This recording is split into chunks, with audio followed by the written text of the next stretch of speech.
스탕달 신드롬은 뛰어난 예술 작품이나 문학 작품 등을 보고 가슴이 뛰거나 정신적 일체감, 격렬한 흥분, 우울증, 현기증, 어지러움, 심지어 환각 등 갑자기 이상 증세를 느끼는 현상을 말합니다. 하지만 일시적인 현상으로 안정제를 복용하거나 익숙한 환경에 있으면 정상으로 돌아오게 됩니다. 이 증후군은 소설 적과 흙을 쓴 프랑스 작가 스탕달의 이름을 따서 지어졌습니다. 스탕달은 1817년 이탈리아의 피렌체를 여행하며 아름다운 르네상스기 작품들을 감상하다가 무릎에 힘이 빠지고 심장이 빠르게 뛰는 증상을 경험했습니다. 그는 자신이 겪은 일을 그의 책 나폴리와 피렌체, 밀라노에서 레기오까지의 여행에 기록했습니다. 그는 이렇게 적었습니다. 1979년에는 피렌체의 우피치 미술관에서 작품 감상을 한 수많은 관광객이 집단적으로 며칠 동안 어떤 이상 증세를 겪은 일이 있었다고 합니다. 이탈리아의 정신의학자 그라지엘라 마게리니 박사는 이 현상을 연구하며 처음으로 스탕달 신드롬이라고 이름 붙였습니다. 스탕달이 스탕달 신드롬을 느낀 작품은 이탈리아 화가 귀도 레니가 그린 베아트리체 첸치였습니다.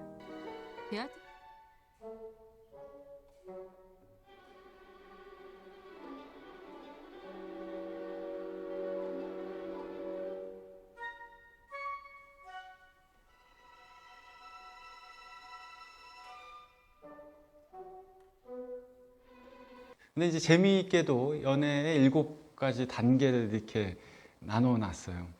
여러분 한번 자신은 어디쯤에 있는지, 어느 단계쯤에 있는지, 특정한 사람과의 관계 속에서 그 넓은 의미에서의 사랑은 그 남녀 간의 사랑을 포함해서 부모 자식 간의 관계일 수도 있고 다양한 관계일 수도 있으니까요.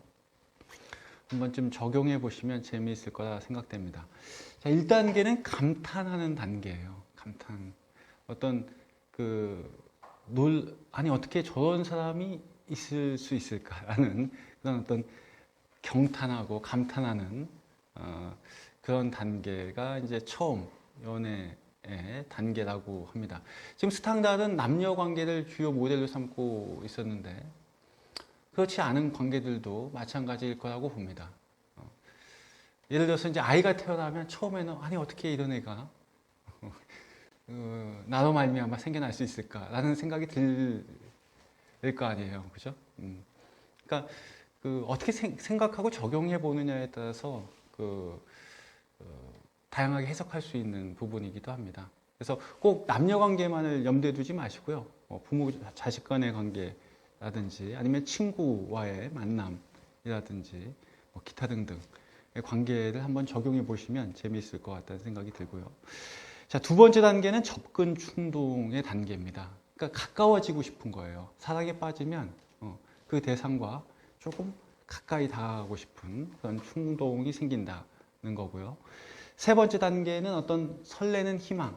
그래서 뭔가 좀 잘 되지 않을까. 저 사람이 나의 마음을 좀 받아주지 않을까라는 어떤 희망을 갖게 되는 단계가 3단계입니다.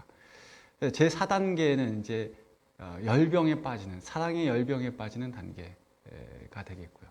그렇죠? 그래서 마치 병난 사람처럼 큰 열병에 걸린 사람처럼 온몸에서 막 열도 나고 막 이런저런 생각. 그 사람이 사랑하는 대상이 눈에 보이지 않아도 계속 눈에 밟히는 그런 현상. 앉으나 서나 자나 깨나 하여간 생각나는 그런 단계가 제 4단계입니다. 그 다음에 이제 제 5단계인데요. 5단계에서 결정작용이라는 말을 이제 사용해요. 이 크리스탈이라는 말인데 이 설명은 조금 이따 다시 하겠고요. 한마디로 얘기하면 사랑하는 대상이 아주 크리스탈처럼 다이아몬드처럼 반짝반짝 빛나는 아주 아름다워 보이는 그런 단계가 결정 단계고요. 결정작용이고요. 그리고 결정작용은 2번에 걸쳐서 일어난다 합니다. 그러니까 5단계는 이제 첫 번째, 처음으로 결정작용이 일어나는 단계고요. 6단계가 이제 뭐랄까요, 이제 의욕도 생기고 질투도 생기고 서로 싸우기도 하고 하여간 그런 단계. 그렇죠? 하여간 6단계를 잘 넘겨야 7단계까지 갑니다. 연애 7단계, 스탕다리 보기에 7단계인데 이 6단계에서 보통 사람들은 허우적대는 것 같아요. 많은 경우에 7단계까지 못 가고 6단계까지만 가는 것 같습니다. 자, 마지막 7단계는 이제 두 번째 결정작용이 일어나는 순간입니다. 그러니까 첫 번째 결정작용하고는 조금 다르겠죠. 그죠? 이미 이제 6단계를 거쳐왔기 때문에 또 오랜 시간 동안의 어떤 시련을 견뎌왔기 때문에 그것이 또 좀 다를 겁니다.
적과 흑, 군인과 성직자를 이르는 말. 출세를 위해서라면 수단과 방법을 가리지 않는 19세기 프랑스 사회가 낳은 괴물. 오늘 소개해드릴 작품은 19세기 프랑스 문학을 대표하는 작가 스탕달의 대표작 적과 흑입니다. 작가 스탕달이 살았던 18세기, 19세기는 프랑스 역사에 있어 혼돈의 카오스와도 같은 시기였습니다. 영국과 사이가 좋지 않았던 프랑스. 미국이 영국으로부터 독립하고자 하는 독립운동이 발발하자 이에 프랑스는 영국의 세력을 약화시키고 미국에 대한 영향력을 확대하고 싶었기에 미국에 대대적인 지원을 하게 됩니다. 하지만 부족한 재정을 고려하지 않은 무리한 지원으로 인해 프랑스의 국고는 바닥이 나버렸습니다. 그리고 바닥난 국고와 귀족들의 부패로 인하여 민심까지 바닥이 나버린 상태였죠. 이에 루이 16세는 조세를 개편하기 위해 성직자, 귀족, 평민이 함께 회의하는 삼부회를 소집하였으나 이 회의가 민생의 개혁보다는 왕권을 유지하기 위한 회의일 뿐이었다는 사실을 알게 된 평민들은 분개하였습니다.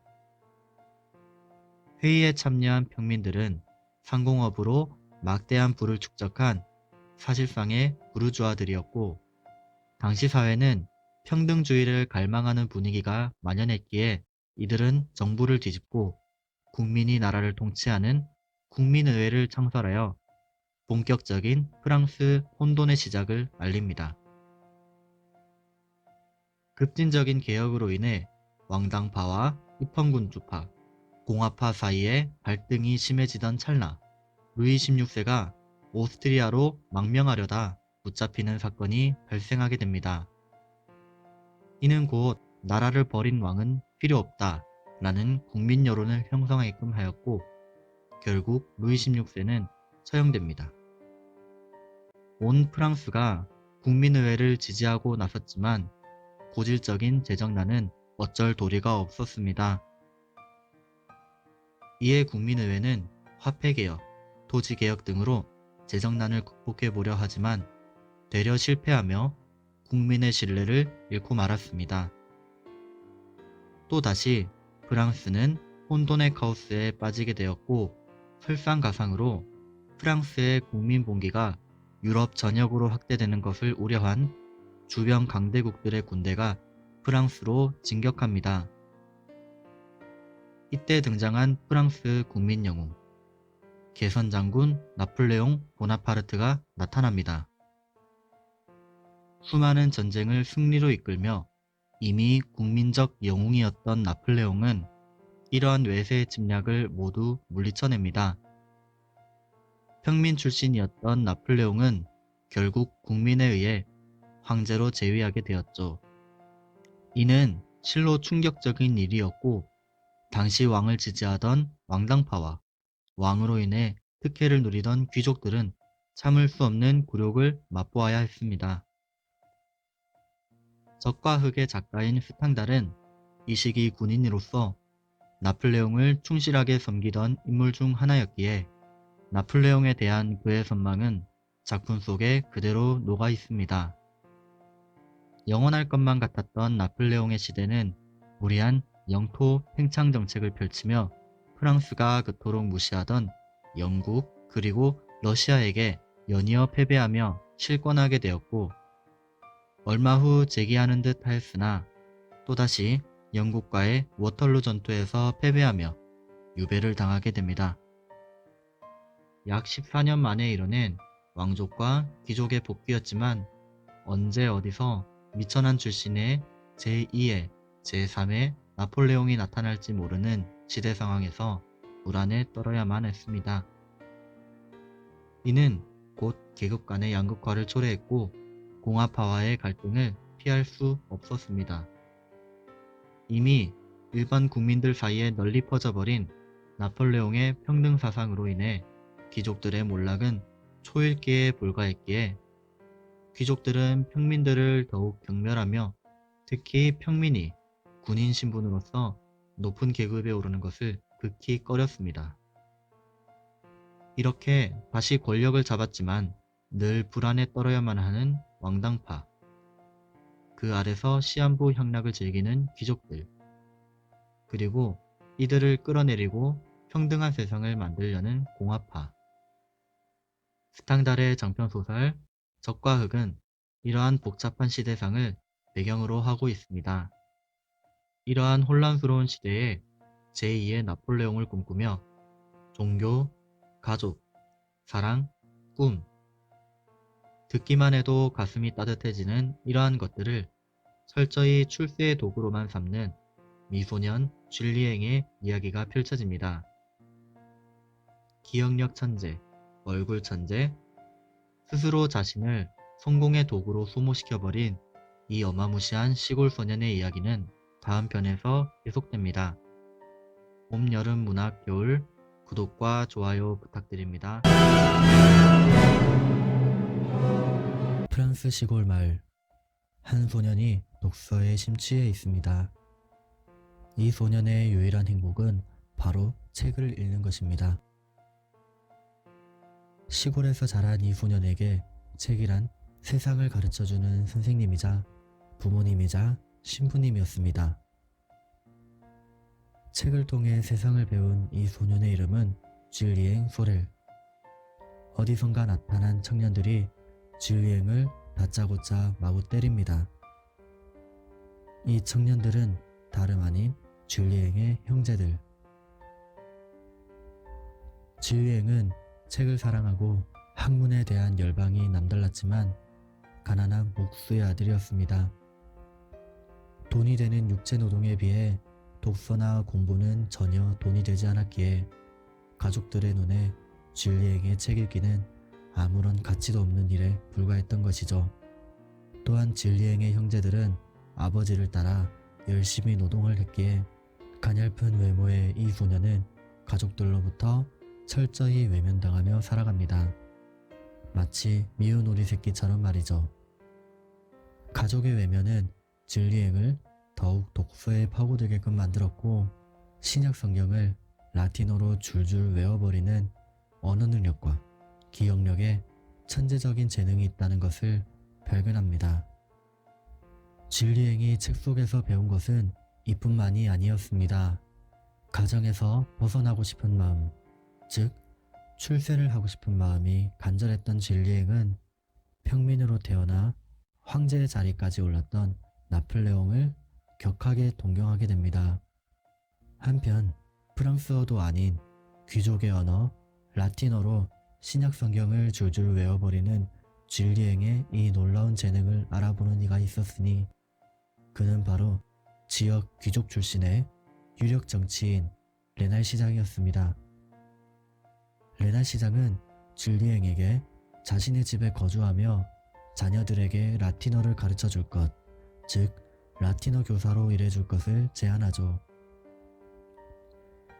허영심이 많은 레날 시장은 사실 자녀의 교육보다는 주변에 가정교사를 자랑하고 싶은 마음에 진리행을 채용하려 했습니다. 맘 놓고 공부를 할 수 있다는 점과 자신을 무시하던 가족에게서 벗어나 경제적 독립을 할 수 있다는 점은 진리행으로 하여금 출가를 결심하기에 충분한 이유가 되었습니다. 시장의 제안을 받아들인 목수의 아들은 며칠 뒤 레날 시장의 집을 향해 출발합니다. 시장의 집에 다다른 진리행의 눈에 가장 먼저 들어온 것은 호화로운 주택과 한 중년 여성이었습니다. 상당한 미모의 소유자였던 중년 여성은 다름 아닌 레날 시장의 부인, 레날 부인이었습니다. 이때 진리행은 적잖이 당황하게 됩니다. 왜냐하면 진리행은 성년이 다 되어가는 나이에도 오로지 책 속에서만 세상을 배웠기 때문에 여성, 특히 미모의 여성에 대해서는 전혀 경험한 바가 없었기 때문이죠. 이러한 진리행의 부자연스러운 행동은 레날 부인의 관심을 끌게 됩니다. 이런 어색한 첫 만남을 뒤로하고 마치 성직자처럼 검은 옷을 빼입은 진리행과 레날 집안의 동거가 시작됩니다. 아이들을 가르치고 저택에 여러 소일을 돕는 등의 일은 평민 출신답지 않은 귀족적 예의와 지식을 두루 겸비한 진리행에게는 전혀 어렵지 않은 일들이었습니다. 다만 그는 나폴레옹의 신봉자로서 귀족적인 것들을 경멸하는 자였기에 늘 이중적인 자세로 레날 시장을 동경하는 동시에 경멸하기도 하였습니다. 이렇게 조금은 특별한 일상을 잘 소화해내는 사회초년생과는 다르게 레날 시장의 부인, 레날 부인은 점점 일상생활에 균열이 가고 있었습니다. 사실 레날 부인과 레날 시장의 혼인은 사랑에 의한 혼인이 아니었습니다. 나이 차이가 많이 났지만 비슷한 신분, 비슷한 재력의 양가의 결합으로 인해 애정 없는 결혼을 한 것이었습니다. 별다른 불만 없이 가정을 잘 꾸리며 살아온 레날 부인에게 어느 날 나타난 진리행이라는 미소녀는 가정교사 이상의 존재로 다가왔습니다. 미모와 지성을 두루 겸비한 진리행에게 관심을 갖기 시작한 레날 부인은 남편과 진리행을 비교하기 시작합니다. 귀족이지만 신분에 걸맞지 않은 언행을 일삼는 레날 시장에 반해 평민이지만 흠잡을 곳 없는 예의를 갖춘 진리행은 부인의 마음을 흔들었습니다. 자신의 감정을 숨길 수 없었던 레날 부인은 진리행에게 본심을 드러내고야 맙니다. 이전부터 레날 부인에게 이성적 호감을 갖고 있었던 진리행이었기에 이러한 레날 부인의 접근이 싫지만은 않았습니다. 하지만 이성적 호감보다는 자신보다 높은 신분의 여인을 굴복시켰다는 승리감에 레날 부인의 마음을 받아들이게 되죠. 세상 물정을 몰랐던 이 두 사람은 서로의 감정을 확인하고서 점차 위험하고 과감한 관계로 발전하게 됩니다.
여러분들이 놓치고 지나치시는 좋은 문학 작품들을 주어서 손에 쥐어드리는 문학 줍줍입니다.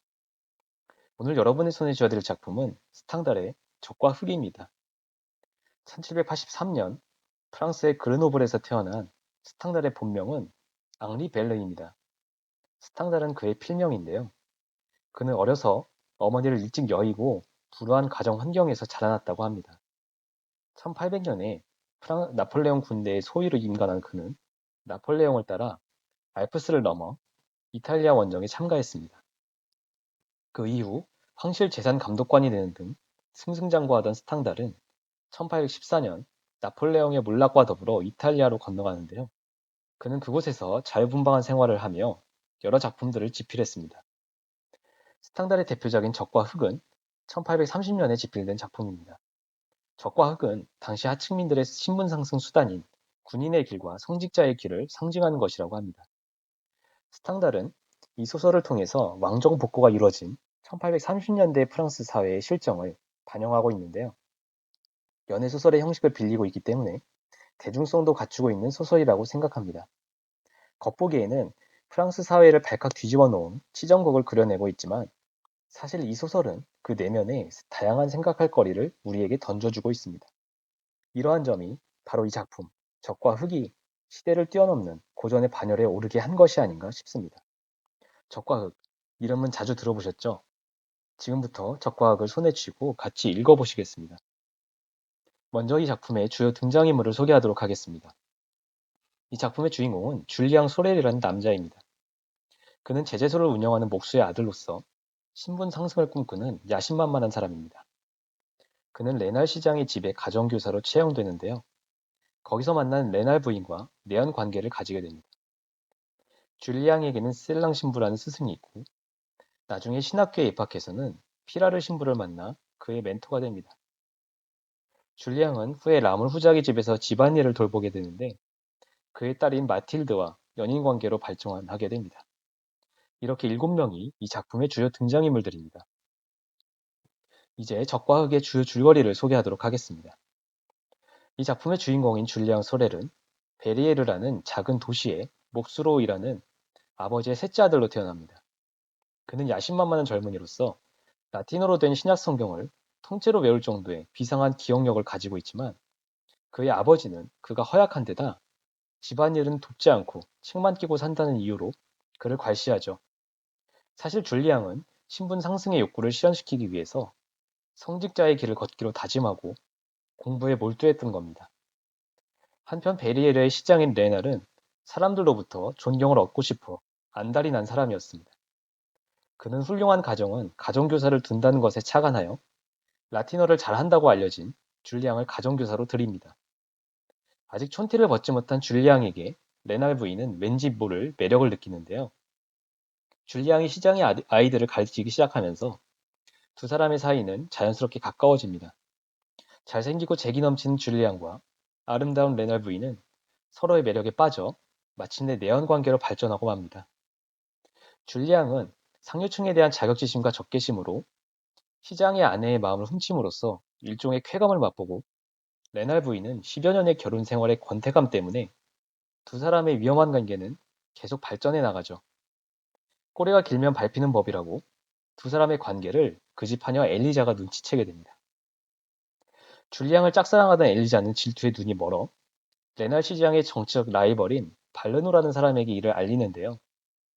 그는 레날 시장에게 익명의 편지를 써서 그 사실을 알립니다. 시장은 당연히 줄리앙을 해고했고 줄리앙의 스승인 셀랑 신부는 그를 크게 책망하고 부장송의 신학교로 보내버립니다. 그는 그곳에서 신학교 교장인 피라르 신부와 친분을 쌓는데 그는 당시 실세인 라몰 후작과 친밀한 사이였습니다. 피라르는 라몰 후작의 중계로 파리로 올라가고 그에게 집안일을 봐줄 사람으로 줄리앙을 추천함으로써 줄리앙은 드디어 파리로 진출하게 되는데 라몰 후작은 줄리앙의 재능을 아껴 신분 차이에도 불구하고 그를 후대합니다. 한편 라몰의 딸인 마틸드는 파리 사교계에서 미모로 명성이 자자한 여자였습니다. 그로 인해 그녀는 19의 나이에 이미 여기저기서 청혼을 받고 있었죠. 하지만 허영에 가득 찬 마틸드의 눈에는 그들이 평범해 보였고 재기와 야심이 넘치는 줄리앙의 마음에 들기 시작합니다. 마틸드의 허영심과 줄리앙의 야심이 어우러져 그들은 신분을 뛰어넘는 연인 사이로 발전하는데요. 마틸드는 레난 부인과 달리 변덕이 심한 여자였습니다. 이 때문에 줄리앙은 마틸드에게 걷잡을 수 없이 빠져들죠. 결국 마틸드는 줄리앙의 아이까지 임신하게 되고 이 사실을 아버지 라몰 후작에게 알립니다. 라몰 후작은 줄리앙의 과거 행적을 알아보다가 레날 부인으로부터 편지를 받게 되는데 과거의 자신과 줄리앙이 내연관계였음을 밝힙니다. 줄리앙은 하루아침에 나락으로 떨어지고 그는 복수심에 불타 레날 부인을 찾아가 총격을 가합니다. 다행히 레날 부인은 목숨을 건졌지만 줄리앙은 살인미수로 현장에서 체포되고 재판을 받게 됩니다. 줄리앙은 감옥에서 자신을 진정 사랑해준 사람, 자기가 진정 사랑한 사람은 레날 부인이라는 사실을 깨닫죠. 그는 자기가 죽어 마땅하다고 생각하기에 이릅니다. 마틸드는 줄리앙을 살려내기 위해 갖은 노력을 하지만 결국 그는 사형 선고를 받고 사망하고 마는데요. 레날 부인도 줄리앙이 죽고 난 후 며칠 되지 않아 죽음을 맞고 맙니다.